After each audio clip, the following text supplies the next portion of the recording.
നമസ്കാരം. ബിഗ് ബോസിന്റെ റിവ്യൂയിലേക്ക് എല്ലാവർക്കും സ്വാഗതം. അപ്പം ഇന്നത്തെ എപ്പിസോഡ് എങ്ങനെയുണ്ടായിരുന്നു മൊത്തത്തിൽ? ഇന്നത്തെ എപ്പിസോഡ് ശരിക്കും പറഞ്ഞാൽ ചീറ്റിപ്പോയ ഒരു എപ്പിസോഡ് തന്നെയായിരുന്നു. അതായത് എന്തിനോ വേണ്ടി തിളക്കുന്ന സാമ്പാർ.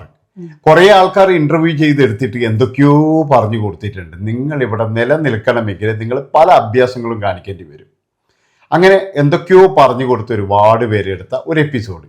അതുപോലെ ഇത് രസകരമാക്കണമെന്ന് ആർക്കും തോന്നുന്നുമില്ല. അവസാനത്തെ ആ ടാസ്കൊക്കെ നല്ല രസകരമാക്കായിരുന്നു അവർക്ക് വേണമെങ്കിൽ.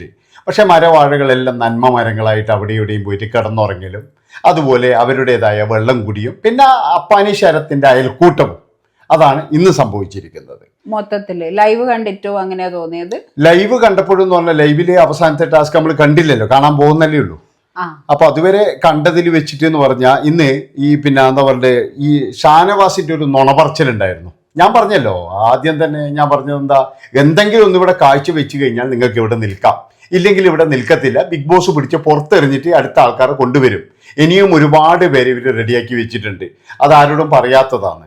അപ്പൊ അതുകൊണ്ട് തന്നെ എന്ന് പറഞ്ഞാൽ നിലനിൽക്കണമെങ്കിൽ മര്യാദയ്ക്ക് കളിച്ചോളാം, ഇല്ലെങ്കിൽ ഒരു ഇതുമില്ല. ഇനി ആര് പറഞ്ഞു കഴിഞ്ഞാലും വേണ്ടിയില്ല, ആടെ പെട്ടെന്ന് തന്നെ പിടിച്ച് പുറത്താക്കും. അപ്പൊ ഷാനവാസ് അങ്ങനെ ഇരിക്കുമ്പോൾ ഒരു നുണ പൊട്ടിച്ചാൽ എങ്ങനെ ഉണ്ടാവും നോക്കി. ഷാനവാസിന്റെ നുണ എന്ന് പറയാൻ വേണ്ടി പറ്റില്ലല്ലോ. അവിടെ അയാളൊരു കണ്ടന്റ് ക്രിയേറ്റ് ചെയ്യാൻ വേണ്ടി ശ്രമിച്ചല്ലോ. ഇത്രയും ദിവസം അനീഷിന്റെ പുറകെ ആയിരുന്നില്ലേ അവര്? കഴിഞ്ഞ ദിവസം എല്ലാം അനീഷിന്റെ പുറകെ ആയിരുന്നു. അപ്പൊ ഷാനവാസ് സ്വന്തമായിട്ടൊന്നും ഉണ്ടാക്കാൻ പറ്റാത്തതുകൊണ്ട് അനുവിന്റെ എന്താ പറയാ കണക്ട് ചെയ്തിട്ട് ഒരു കണ്ടന്റ് ഉണ്ടാക്കാൻ ശ്രമിച്ചതുപോലെ എനിക്ക് ഫീൽ ചെയ്തത്. പക്ഷെ എന്താ പറയാ, പറഞ്ഞു വന്നപ്പോഴത്തേക്കും അത് വേറൊരു ആംഗിളിലെത്തി. പക്ഷേ അത് പിന്നെ അനുവിന്റെ കണ്ണീര് കണ്ടപ്പോഴും ഷാനവാസ് പേടിച്ചു.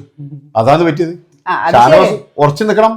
ഞാൻ പിന്നെ എന്താ പറയുക, പറഞ്ഞതാണ്, ഞാൻ അതിൽ നിന്നും പിന്നോട്ടില്ല എന്ന് പറഞ്ഞിട്ട് ഷാനവാസ് ഉറച്ചു നിന്നിട്ടാണ്. ഓക്കെ, അല്ലാതെ അവിടെ അനുവിന്റെ കണ്ണീര് കണ്ട് അപ്പാനി ശരത്തിന്റെ മുഖം കണ്ടപ്പോഴും ഷാനവാസ് എന്ന് പറയുന്ന രുദ്രൻ ഇരിദ്രിയായി പോയായിരുന്നു. അല്ല, അത് പക്ഷെ അന്നേരം പ്രേക്ഷകർ വെറുത്തു തുടങ്ങൂലേ. ഒരു സ്ത്രീനെ കരയിപ്പിച്ചു എന്ന് പറയുമ്പോഴത്തേക്ക് ആ ഒരു ഇമേജ് മാറിയില്ലേ. പക്ഷെ വേറൊരു കാര്യം, ഇവനൊക്കെ വിചാരിക്കുന്ന ട്രോഫി തിരിച്ചു ഇവന് കൊടുക്കുന്ന എന്നാലും കഴിഞ്ഞ ദിവസം വെച്ച് നോക്കുന്ന സമയത്ത് ഷാനവാസ് ഇന്ന് കുറച്ച് ആക്റ്റീവ് ആയതുപോലെ എനിക്ക് തോന്നിയായിരുന്നു. ഞാൻ പറയുന്നത് എന്താ വെച്ചാൽ, പച്ച നുണ പറഞ്ഞിട്ടായാലും അവിടെ 2 ദിവസം നല്ല രീതിയിൽ കളിക്കും. ഇപ്പൊ രതീഷിനെ കണ്ടില്ല അന്ന്. കാരണം വെച്ചാൽ കണ്ടന്റ് അല്ല, കഴിഞ്ഞ സീസണിലെ രതീഷ് കണ്ടന്റ് എന്ന് വെച്ചാൽ ഓനിങ്ങനെ ബോംബെന്തെങ്കിലും പൊട്ടിച്ചിട്ടിട്ട് പറയും കണ്ടന്റ് ഇങ്ങനെ പറഞ്ഞിട്ട് പോകും. അതിന് കണക്കായിട്ട് അനീഷ് ഉണ്ടല്ലോ. അത് അനീഷ് നമ്മൾ കണക്കൂട്ടുണ്ട്. എന്താ കാരണം എന്നറിയാം, അയാൾ എന്ന് പറയുന്ന ആരോ ട്യൂഷൻ എടുത്ത് പറഞ്ഞു വിട്ടിയാന്നിടാ, നീ ഇങ്ങനെ കളിക്കണേ, ഈ വഴിയിലോട്ട് പോയി കഴിഞ്ഞാൽ നീ അതിന് കണക്കായിട്ട് ബാക്കിയുള്ള കണ്ടസ്റ്റൻസ് നിൽക്കുകയും ചെയ്യും. അറ്റ്ലീസ്റ്റ് അയാളുടെ പ്ലേ ഇതാണെന്ന് മനസ്സിലായി കഴിഞ്ഞാലെങ്കിലും അത് എന്താ പറയാ മാറ്റി കളിക്കേണ്ടതല്ലേ. അതിന് അവിടെയുള്ള കിഴങ്ങന്മാർക്ക് ഇത് മനസ്സിലാകണ്ടേ. അവന്മാർ ആദ്യം തന്നെ ഈ അനുമോള് വന്നില്ലേ, അനുമോൾ ആദ്യം തന്നെ വന്നപ്പോ നീ ഏതാ നിന്നെ അറിയില്ലല്ലോ എന്ന് പറഞ്ഞപ്പോ തന്നെ അനുമോള് ചത്ത്.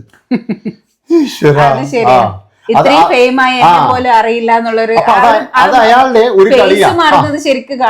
ഇനി അങ്ങനെ പറഞ്ഞപ്പോഴ് അനുമോൾ എന്താ പറയേണ്ടത്, ഞാൻ അയൽവക്കത്തുള്ളതാ ചേട്ടൻ അറിയില്ലേ എന്നെ, ഞാൻ കണ്ടിട്ടുണ്ടല്ലോ ബസ് കയറാൻ നിൽക്കുമ്പോൾ ഇങ്ങനെയൊക്കെ പറയേണ്ടത് ശരിക്ക്. പക്ഷെ അനുമോള് അതോടുകൂടിയിട്ട് അങ്ങ് ഡൗൺ ആയി പോയി. അതുപോലെ പല ആൾക്കാരെയും മനീഷ് അങ്ങനെ ഡൗൺ ആക്കി കഴിഞ്ഞു. ശാരികയുടെ അടുത്ത് ഇതേ സംഭവം പറയുന്നുണ്ടായിരുന്നു ശാരിക. പക്ഷെ അവിടെ ശാരികയുടെ കുറച്ച് സ്റ്റേറ്റ്മെന്റ്സ് ഉണ്ട്. അത് പക്ഷേ എന്താ പറയുക, ശരിക്കും അത് കേട്ടപ്പോൾ ഒന്നും ആക്സെപ്റ്റ് ചെയ്യാൻ വേണ്ടി പറ്റില്ല. അവളുടെ ഒരു ഇന്റർവ്യൂവിന്റെ കാര്യങ്ങളൊക്കെ അവൾ പറയുന്നുണ്ട്.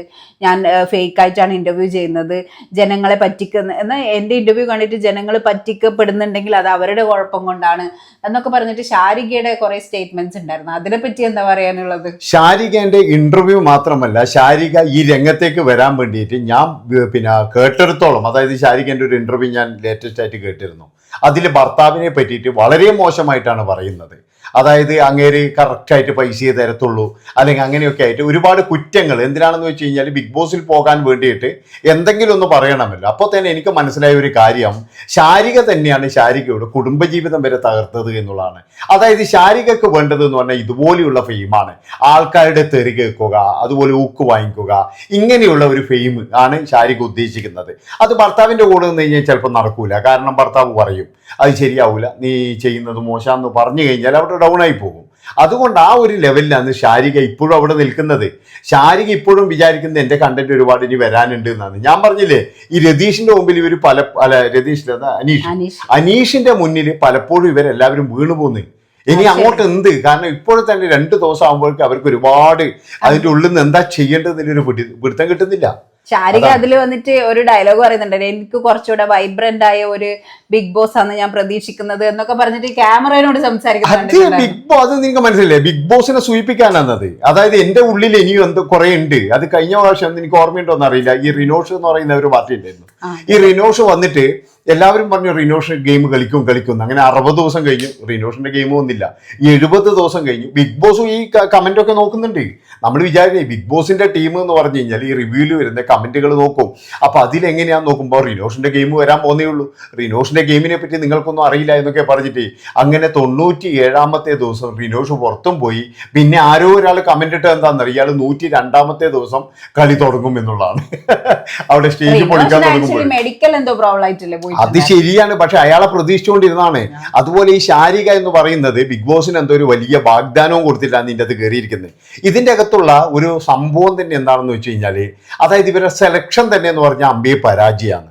നമ്മളെല്ലാവരും പിന്നെ റിവ്യൂ പറയുന്നവർക്ക് വേണമെങ്കിൽ പറയാം അടിപൊളി സെലക്ഷനാന്ന് ഒക്കെ പറയാം. പക്ഷെ ഇതിന്റെ അകത്ത് ഇവരെ സെലക്ഷൻ എങ്ങനെയാണെന്ന് എനിക്ക് ഇപ്പോഴും മനസ്സിലായി. പക്ഷെ അതിൽ എനിക്കൊരു എതിരഭിപ്രായം ഉണ്ട്. എന്താന്ന് വെച്ച് കഴിഞ്ഞാൽ കഴിഞ്ഞ പ്രാവശ്യത്തെ കണ്ടസ്റ്റൻസിനെ വെച്ച് നോക്കുന്ന സമയത്ത് കുറെ കൂടെ ആക്റ്റീവ് ആണ് എല്ലാവരും. 1-2 പേരെ ഒഴിച്ചു നിർത്തി കഴിഞ്ഞാൽ അല്ലേ എനിക്ക് തോന്നുന്നുണ്ട് എല്ലാവരും ഒരു ഇൻവോൾവ്മെന്റ്. നമുക്കിപ്പോ 2 ദിവസം കഴിയുമ്പോൾ തന്നെ ഇതിലുള്ള ആൾക്കാരുടെ എല്ലാം പേരുകൾ നമ്മൾ പഠിച്ചില്ലേ, അത് അവരെല്ലാം ആ ഒരു ഇൻവോൾവ്മെന്റ് കൊണ്ടാണെന്നാണ് എനിക്ക് തോന്നിയിട്ടുള്ളത്. പക്ഷേ ഞാനൊരു കാര്യം പറയുന്നത്, ഞാൻ നിന്നോട് പറഞ്ഞത് എന്താ വെച്ച് കഴിഞ്ഞാൽ ഇതൊരു ബിഗ് ബോസ് തന്നെ ഇവരോട് പറഞ്ഞിട്ടുണ്ട്, വാഴയായി കഴിഞ്ഞാൽ അവിടെ നിർത്തൂല. നിങ്ങൾ എന്തെങ്കിലും അവിടെ പോയി കളിച്ചു കഴിഞ്ഞാൽ മാത്രമേ നമ്മൾ അവിടെ നിർത്തുള്ളൂ എന്ന് കൃത്യമായിട്ട് വാൺ ചെയ്തിട്ടുണ്ട്. അതുകൊണ്ടാണ് ഇവരെന്തെങ്കിലും ഒന്ന് കാണിക്കാൻ വേണ്ടിയിട്ട് തത്രപ്പാട് അതത്ര എവിടെയാ കണ്ടന്റ് കിട്ടുക, അതാണ്. അതുകൊണ്ടല്ലേ ഈ എന്താ പറയുക അടിവസ്ത്രം വരെ എടുത്തിട്ട് ഇങ്ങനെ ഈ ഇതെടുത്തിട്ട് ഇങ്ങനെ ചുറ്റുവാന്ന് പറഞ്ഞാൽ അത്രത്തോളം ദാരിദ്ര്യം. കഴിഞ്ഞ സീസണിലുണ്ടായിരുന്നു കോമഡി ഷോ അല്ല എന്ന് വെച്ച് കഴിഞ്ഞാൽ അതൊരു എന്താ പറയേണ്ടത്, അത്രത്തോളം ഈ ദാരിദ്ര്യം വന്നിട്ടാണ്. അല്ലാതെ എന്ന് പറഞ്ഞു കഴിഞ്ഞാൽ ഈ അടിവസ്ത്രം എന്ന് പറഞ്ഞാൽ എല്ലാവരും ഉപയോഗിക്കുന്നതാണ്, അതിന് അത്രമാത്രം ചിരിക്കാനുണ്ടാ അത് പറയാറുണ്ട്. എല്ലാവരും ഉപയോഗിക്കുന്ന സാധനം ഇത് എല്ലാവർക്കും അറിയുകയും ചെയ്യാം. പിന്നെ അതിന് മാത്രമായിട്ട് ഇങ്ങനെ ഇതാരതാന്ന് എടുത്തിട്ട് അത് ചെയ്യേണ്ട ഒരു കാര്യമില്ലായിരുന്നു. പക്ഷെ അതിൽ ഇന്ന് സ്കോർ ചെയ്തതുകൊണ്ട് എന്താണെന്ന് വെച്ച് കഴിഞ്ഞാൽ ഈ ജിസേൽ ഈ ജിസേൽ ഇനിയിപ്പോഴും എന്ന് പറഞ്ഞാൽ വളർന്നു വരും എന്നാണ് എനിക്ക് തോന്നുന്നത്. അത് ശരിക്കും അപ്പാനിക്കാണ് അവളെ തോണ്ടി വിടുന്നത് അല്ലേ. അപ്പൊ ഇന്നത്തെ ഒരു സംഭവം എന്താണെന്ന് വെച്ച് കഴിഞ്ഞാൽ ഈ അപ്പാനി ഈ ഇങ്ങനെ ചൊറിയാൻ തുടങ്ങിയാൽ ജിസേലിന് ഇങ്ങനെ ചൊറിഞ്ഞപ്പോ ജിസേൽ അങ്ങ് പൊട്ടിത്തെറിച്ചു. അതുവരെ എന്ന് പറഞ്ഞാൽ ഞാൻ ഇപ്പൊ 2 ദിവസമായിട്ട് ഈ ജിസേലിനെ എന്തിനു വെറുതെങ്കിലും ഇവരുടെ കൊണ്ടുവന്നു നോക്കും. പക്ഷെ എനിക്ക് തോന്നുന്നത് ഒരു 5-10 ദിവസം കഴിഞ്ഞാല് അവിടെ മെയിൻ ആയിട്ട് എല്ലാവരും ഇഷ്ടപ്പെടാൻ പോകുന്നത് ചിലപ്പോൾ ഇവരെയായിരിക്കും പറഞ്ഞത്.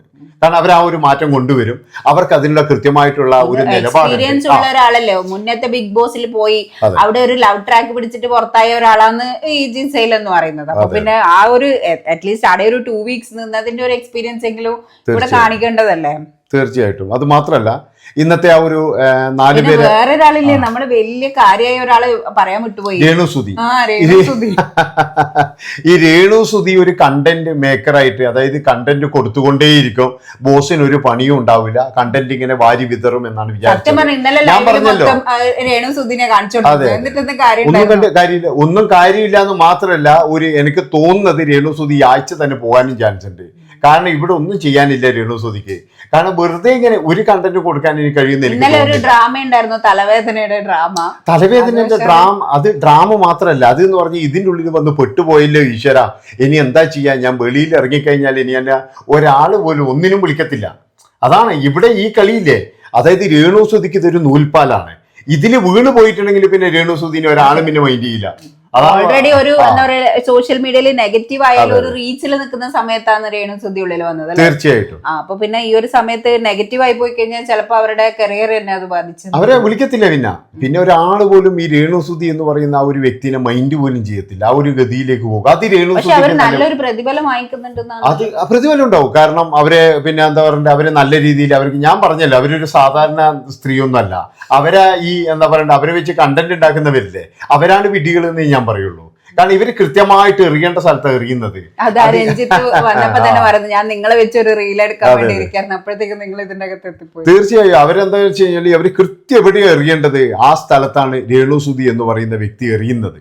അപ്പൊ അതുകൊണ്ട് തന്നെ എന്ന് പറഞ്ഞാൽ രേണുസുതിക്ക് ഇനി കണ്ടന്റ് വരുമോ എന്ന് ചോദിച്ചു കഴിഞ്ഞാല് അധികം വലിയ ടാസ്ക് ഒന്നും രേണുസുതി ചെയ്യുന്നില്ല. ശരിക്കും പറഞ്ഞു കഴിഞ്ഞാൽ ആ ഒരു ഈ ഹസ്ബൻഡിന്റെ പേര്, ആ സുധി എന്ന് പറയുന്ന ആളുടെ ഒരു പേര് അനാവശ്യമായിട്ടും ആവശ്യത്തിനും അനാവശ്യത്തിനും യൂസ് ചെയ്യുന്ന പോലെ തോന്നിയിട്ടുണ്ട് എനിക്ക്, സിമ്പതിക്ക് വേണ്ടിയിട്ടൊക്കെ. ഇപ്പം ഈ ബിഗ് ബോസിൽ വന്ന ഉടനെ തന്നെ ആള് പറയുന്നത് കണ്ടില്ലേ, സുധിച്ചേട്ടാ ഞാൻ എത്തിച്ചേട്ടാ എന്നൊക്കെ പറഞ്ഞിട്ട് അതെന്തോ എന്താ പറയാ അനാവശ്യമായിട്ട് ഒരാളെ വലിച്ചഴക്കുന്നത് പോലെയൊക്കെ തോന്നി. നമ്മൾ എന്താ പ്രേക്ഷകരുടെ അടുത്ത് എന്തോ സിമ്പതി പിടിച്ചു പറ്റാൻ വേണ്ടി ശ്രമിക്കുന്നത് പോലെ എനിക്ക് ഫീൽ ചെയ്തത്. അതായത് ഈ രേണു സുധീനെ നമ്മൾ എങ്ങനെയാ ആദ്യം അറിയപ്പെട്ടത്? രേണു സുധി ഈ സുധി എന്ന് പറയുന്ന വ്യക്തിയുടെ ഭാര്യ. അത് മാത്രമല്ല ഷോയിൽ വന്നതിന് ശേഷം ഞാനൊക്കെ അറിയുന്നത്. അതെ അതെ, ജീവിതത്തിൽ പോലും എന്ന് പറഞ്ഞു കഴിഞ്ഞാൽ ഒരാള് പോലും ഈ ഭർത്താവിന്റെ ആ ഒരു മരണത്തിൽ നിൽക്കുന്ന ഡ്രസ്സിന്റെ മണം വേണമെന്ന് പറഞ്ഞിട്ട് ഇതുവരെ കണ്ടില്ല. അതോട് കൂടിയിട്ടാണ് അത് കൊണ്ടുവരുന്നത്, പിന്നെ അതിനെ നെഗറ്റീവ് ആക്കുന്നത്, പിന്നെ അങ്ങനെ നെഗറ്റീവിന്റെ നെഗറ്റീവായിട്ട് അങ്ങ് പോവുകയാണ്. മനസ്സിലായി? അതിന് താങ്ങാൻ വേണ്ടിയിട്ടും അതുപോലെ ഇത് കാണാൻ വേണ്ടിയിട്ടൊക്കെ എന്ന് പറഞ്ഞാൽ കുറേ ആൾക്കാരുണ്ട്. പക്ഷെ ആ ഒരു ടൈമിലൊക്കെ എനിക്കും ഇവരോട് ഭയങ്കര ഒരു എന്താ പറയാ ആരാധനയോ ഒരു സിമ്പതിയോ ഒക്കെ ആയിരുന്നു. കാരണം അവരൊരു ലൈഫിൽ സ്ട്രഗിൾ ചെയ്യുന്ന ഒരാൾ എന്നുള്ള നിലക്ക് ലക്ഷ്മി നക്ഷത്രം വന്നിട്ട് എന്തൊക്കെയോ ചെയ്തു കൊടുക്കുമോ അതൊക്കെ കാണുമ്പോൾ നമുക്ക് തന്നെ ഒരു ഫീലിംഗ് ആയിരുന്നു. ഒരു വീടോ എന്നുള്ള നിലക്ക് കുട്ടികളെയും കൊണ്ട് കഷ്ടപ്പെടുന്ന ഒരാള് അല്ലേ, ആ ഒരു സമയത്ത് അങ്ങനെയൊക്കെ ആയിരുന്നു. പിന്നെ പെട്ടെന്നാണ് ആളൊരു എന്താ ഒരു ചേഞ്ച് ആയി പോയതുപോലെ തോന്നിയത്. അതായത് ഈ കൊല്ലം സുധിയുടെ ലൈഫിലേക്ക് ഇവർ കടന്നു വന്നത് തന്നെ ഇവർക്ക് കലിയോടുള്ള ഇതുകൊണ്ടാണ്. പക്ഷേ ഈ കൊല്ലം സുധി എന്ന് പറയുന്നയാൾ നേരെ മറിച്ചായിരുന്നു. എൻ്റെ ഭാര്യ ഒരു സ്ഥലത്തും പോകാൻ പാടില്ല, എൻ്റെ ഭാര്യ ഇവിടെ തന്നെ ഇരിക്കണം എന്നുള്ള നിലപാടുകാരനായിരുന്നു അയാളെ. ഇവർക്ക് പക്ഷെ ശരിക്കും ജോലി ചെയ്തിട്ടോ അല്ലെങ്കിൽ വേറെ ഒന്നും ജീവിക്കാൻ ഇവർക്ക് കഴിയില്ല, കാരണം ഇവർക്ക് കലയോടാണ്. അപ്പൊ അങ്ങനെ നിൽക്കുമ്പോഴാണ് ഈ കൊല്ലം സുധീന്റെ ആ വലയിൽ വീഴുന്നത്. അങ്ങനെയാണ് അവര് കല്യാണം കഴിക്കുന്നത്. കൊല്ലം സുധി മറ്റേ വേറൊരു പെണ്ണുമായിട്ട് പറഞ്ഞില്ലേ കല്യാണം കഴിച്ച് ജീവിക്കുമ്പോൾ അങ്ങനെ നോക്കുമ്പോൾ ഇവര് വന്നത്. ഇവര് പക്ഷെ എന്തായാലും കൊല്ലം സുധീനെ എടുക്കാൻ തയ്യാറാ. പക്ഷെ നീ എൻ്റെ വൈഫായിട്ട് മാത്രം മതി, വേറെ എവിടെയും അഭിനയിക്കേണ്ട എന്നുള്ളത് കൊണ്ടാണ്. കാരണം 2 കല്യാണം കഴിച്ചിരുന്നു പുള്ളിക്കാരൻ, ഈ 2 അഭിനേതാക്കളെയാണ് കഴിച്ചത്. അപ്പൊ അവർ രണ്ടെന്ന് പറഞ്ഞാൽ ചീറ്റിപ്പോയായിരുന്നു. ഇനി ഇവിടെയും കൂടി വിട്ട് കഴിഞ്ഞാൽ ഞാൻ 4ാമത് കല്യാണം കഴിക്കേണ്ടിരുന്ന് സുധിക്ക് കൃത്യമായിട്ട് അറിയാവുന്നതുകൊണ്ട് സുധി എന്ത് ചെയ്തു, അവിടെ സ്റ്റോപ്പ് ഇട്ടു. അതാണ് സംഭവിച്ചത്. അത് കഴിഞ്ഞതിന് ശേഷം ഇതെല്ലാം കഴിഞ്ഞപ്പോഴേ ജോലി കൊടുക്കാന്ന് പറഞ്ഞു. പക്ഷെ ആ ജോലി കൊണ്ട് എന്ത് കാര്യം? ഇവിടെ എന്ന് പറഞ്ഞു കഴിഞ്ഞാൽ ഇങ്ങനെ ഇറങ്ങിക്കഴിഞ്ഞാൽ തനിക്ക് ചെയ്യാൻ കഴിയും, നോക്കാം എന്ന് കരുതിയിട്ട് അങ്ങ് ഇറങ്ങിയപ്പോഴേ രേണു സുധിക്ക് ഒരുപാട് ഹേറ്റേഴ്സ് ഉണ്ടായി. അതാണ് രേണുവിന്റെ വിജയം. രേണുവിനെ ആൾക്കാർ തെറി പറയുന്നത് എന്ന് നിർത്തി അന്ന് മുതൽ രേണുവിന്റെ പതനം തുടങ്ങി. പക്ഷെ അതിപ്പം എന്താ പറയാ ആദ്യം നെഗറ്റീവ് ആയി പറഞ്ഞു പിന്നെ പോസിറ്റീവ് ആകുമല്ലോ. യൂഷ്വലി അങ്ങനെയല്ലേ സംഭവിക്കുന്നത് സോഷ്യൽ മീഡിയയിൽ. അത് തീർച്ചയായും ആവും. ഞാൻ പറഞ്ഞല്ലോ ഇനി ബിഗ് ബോസിൽ രേണു സുധിക്ക് കാര്യമായിട്ടൊന്നും കൊടുക്കാനായിട്ട് എന്ന് എനിക്ക് തോന്നുന്നു. ഇന്ന് ബിഗ് ബോസിൽ അത് പറഞ്ഞ പോലെ രേണു സുധീന്റെ വീട്ടിന്റെ കാര്യമൊക്കെ ഡിസ്കസ് ചെയ്യുന്നുണ്ടായിരുന്നു അവര്. അത് പോർഷൻ കാണിച്ചിട്ടുണ്ടായിരുന്നില്ല അല്ലെ? അത് കാണിച്ചിട്ടില്ല. ബിഗ് ബോസ് പ്ലസിൽ കാണിക്കുന്നു. അതെ, അത് എന്താണെന്ന് വെച്ച് കഴിഞ്ഞാൽ പറയുന്ന കാര്യം എന്താണെന്ന് വെച്ചാൽ പുറത്തുള്ള കാര്യങ്ങളൊന്നും അതെ അത് ശരിയാണല്ലോ അല്ലെ. എന്നിട്ട് ബിഗ് ബോസ് അത് വിലക്കുന്നൊന്നും നമ്മൾ കണ്ടില്ല. സംസാരിക്കാൻ പാടില്ല എന്ന് പറഞ്ഞിട്ട് ഇവർ സോഷ്യൽ മീഡിയയിൽ ഡിസ്കസ് ചെയ്ത കാര്യങ്ങളൊക്കെ സംസാരിക്കുന്നുണ്ടല്ലോ. അങ്ങനെയാണെങ്കിൽ ഒരുപാട്. പക്ഷെ വേറെ കാര്യമുണ്ട്, ഈ ശാരികന്റെ ചില ഇന്റർവ്യൂവിന്റെ കാര്യങ്ങളും പറയുന്നുണ്ട്. അപ്പൊ അതൊക്കെ എന്ന് പറഞ്ഞാൽ എനിക്ക് തോന്നുന്നത് ബിഗ് ബോസ് കുറച്ചിട്ടുണ്ട്. എന്താ വെച്ചാൽ നിങ്ങൾ അത്യാവശ്യം എടുത്തിട്ടോ, പിന്നെ സ്റ്റോപ്പ് പറയേണ്ടടുക്കാൻ ഞാൻ സ്റ്റോപ്പ് പറയാം എന്നുള്ള തരത്തിൽ. കാരണം ഇനി ഇപ്പോഴും ചിലപ്പോഴും ഇവർ റിസർവിൽ നിർത്തിയിരിക്കുന്നത് കുറെ വിവാദ നായകന്മാരായിരിക്കും. മനസ്സിലായി? ഈ ബിഗ് ബോസിന് വേണ്ടിയിട്ട് നീ വിചാരിക്കുന്ന പോലെയല്ല. പല ആൾക്കാരും പല പിന്നെ കോപ്രായങ്ങളും കെട്ടിയിട്ടുണ്ട്. ഇപ്പോഴും ഞാൻ പറഞ്ഞില്ലേ ഈ പിന്നെ എന്താ പറയേണ്ടത്, ഈ ജാസീന എന്തോ പറഞ്ഞേ ആ സ്ത്രീയൊക്കെ എന്ന് പറഞ്ഞു കഴിഞ്ഞാൽ അവിടെ പിന്നെ സ്ഥിരതാമസമാക്കിയിരിക്കോ കൊച്ചിയിൽ. അവരൊക്കെ കരിഞ്ഞോണ്ടാന്ന് ഇപ്പൊ പോയി കയറിപ്പോയി. അവരൊക്കെ ശരിക്കും പറഞ്ഞു കഴിഞ്ഞാൽ ഇതായിപ്പോയി. പക്ഷെ ഇതുപോലെയല്ല ഈ ജാസിയെ പോലുള്ളവരൊക്കെ എന്ന് പറഞ്ഞാൽ ഒരു വർഷമായിട്ട് അവിടെ കിടക്കലായിരുന്നു. അവരൊന്നും മൈൻഡ് പോലും ചെയ്തില്ല. ആർജാഞ്ജലി അവര് ശരിക്കും നല്ല രീതിയിൽ നെഗറ്റീവായിട്ടുണ്ട്. അതെന്തിനാണ് അവര് വിചാരിച്ചതും ബിഗ് ബോസിലേക്ക് കയറാം. ഇപ്പൊ രേണു സുധി ഇത്രയധികം ഓളം ഉണ്ടാക്കില്ലേ, നോക്കിയ ഉപകാരം ചെയ്തവരെ മൊത്തം എന്താ പറയാ പഠിപ്പിക്കുവല്ലേ ചെയ്തത്. അവരവരുടെ ഒരു സെൽഫിഷ് ആയ ഒരു കാര്യത്തിന് വേണ്ടിയില്ല. ഇപ്പൊ ഇത്രയും നാളും PR വർക്കാണെന്ന് ഇപ്പോഴെങ്കിലും ആൾക്കാർക്ക് മനസ്സിലായിട്ടുണ്ടാവും വിചാരിക്കുന്നു. അതെ അതെ അതെ. പിന്നെ എനിക്ക് ഇന്ന് മനസ്സിലാകാത്ത ഒരു കാര്യമാണ്, ഇന്ന് എപ്പിസോഡ് കാണിക്കുമ്പോഴേ ആ ഒരു എന്താ അവന്റെ പേരെന്താ, നിവിന ഈ നിവിൻ എന്ന് പറയുന്ന നെവിൻ അല്ലേ, നെവിൻ എന്ന് പറയുന്നവൻ അവിടെ എന്തോ ഒരു പെട്ടി എന്തോ തുറക്കുന്നുണ്ട് ജെസ്സി എന്ന്. അതെ, അന്ന് സംഭവം എന്നാണ്. അല്ല ഇവന് വേറെ എന്തെങ്കിലും കുഴപ്പമുണ്ടോ? അതെ, ഞാൻ നോക്കുന്നതെന്ന് വെച്ചാൽ ബിഗ് ബോസ് ഇത് കാണായിട്ട് കണ്ടിട്ടാന്ന് നടിക്കുന്നത്. അല്ല ലാലേട്ടൻ വരുന്ന സമയത്ത് ഇവന് വേറെ എന്തെങ്കിലും കുഴപ്പമുണ്ടോ? അതെ, എനിക്ക് തോന്നുന്നത് എന്താ ജീവൻ എന്തോ ഒരു കള്ളമറപ്പ്. എന്നാ പിന്നെ അതിന്റെ പിന്നെ തുടർച്ച ജനങ്ങളെ കാണിക്കണ്ടേ? ഇനിയിപ്പോ എന്തിനാ മോനെ പെട്ടി തപ്പിയത്? ഇത് എനിക്ക് തോന്നുന്നത് അങ്ങനെയല്ല. എനിക്ക് തോന്നുന്നത് ഷഡ്ഡി കണ്ടന്റ് ഞാൻ ഇവരുടെ ലക്ഷ്യം എന്ന് എനിക്ക് തോന്നുന്നത്. വേറെ കണ്ടന്റ് ഒന്നും ഇവർക്ക് കിട്ടാനില്ല. അപ്പൊ ഞാൻ അതാ പറയുന്നത്, ആ ചങ്ങായിനെ എനിക്കൊരു മരവാഴിയായിട്ടാണ് തോന്നുന്നത്. ഓനെ ജസീൽ ഇന്നലെ വരെ അങ്ങനെയായിരുന്നു, ഇന്നത്തേക്ക് മാറില്ല, മേ ബി നാളത്തേക്ക് അവൻ മാറിക്കൊണ്ടില്ലല്ലോ. അല്ല പക്ഷെ വേറെ ഇവരെന്തൊക്കെയോ ഇങ്ങനെ കാണിച്ചുകൊണ്ടിരിക്കുന്നത്. അപ്പൊ അങ്ങനെ ഓരോരോ ആൾക്കാർ കണ്ടന്റ് ഉണ്ടാക്കാൻ വേണ്ടിട്ട് ഇങ്ങനെ മെനക്കെട്ട് അതില് നമ്മള് കൊണ്ടിരിക്കുന്ന രഞ്ജിത്ത് അല്ലാന്ന് കുറെ ഒന്നും മിണ്ടാതിരിക്കുന്ന പോലെ എനിക്ക് തോന്നി. പക്ഷെ രഞ്ജിത്തൊക്കെ എന്ന് പറഞ്ഞു കഴിഞ്ഞാൽ ഞാൻ പറഞ്ഞല്ലോ എന്താ വെച്ചാൽ ഇപ്പൊ അവിടെയുള്ള അതായത് അനീഷിനെ കണ്ടോട് കൂടിയിട്ട് അവരെല്ലാം ഡൗൺ ആയി. ഇപ്പൊ അവരുടെ ലക്ഷ്യം എന്താണെന്നറിയാം, ഭഗവാനെ ഈശ്വര ഭഗവാനെ എങ്ങനെയെങ്കിലും പറയിക്കാതെ ഒരു 20 ദിവസം കൂടെ പിടിച്ചു നിൽക്കണം.